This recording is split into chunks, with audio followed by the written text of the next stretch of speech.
જૂનાગઢ શહેરમાં hit and રનની ઘટના બની। બેફામ થાર ચાલકે બે લોકોને સ્થળે 4 લોકોને અડફેટે લીધા। ભવનાથ અને ગણેશનગરમાં કાર ચાલકે અકસ્માત સર્જ્યો હતો।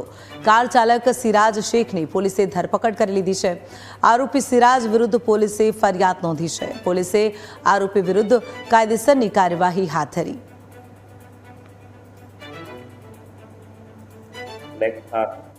रजिस्ट्रेशन नंबर J117400 आ चलावनार शख्स सिराज सलीम शेख रश ड्राइविंग बेदरकारीपूर्वक पोतानी आ गाड़ी चलावी अने त्या भावेशभाई बूटाणी जे जेतपुरथी पोताना मित्रों साथे फरवा आवेला होय जिल्ला पंचायत पासे चालता जता होय तेमने टक्कर मारेली। त्यारबाद आ गाड़ी आगळ आवीने दरवाजा कालवा चौकनी वच्चे आवता गणेशनगर विस्तार पासे एक परिवार बाइक पर जई रहेलो पति पत्नी और 10 वर्षનું બાળક આ બાઇકને ટક્કર મારતા પરિવારના તમામ સભ્યો ઇજાગ્રસ્ત થયેલા। હિટ એન્ડ રનનો આજે બનાવ બનેલો।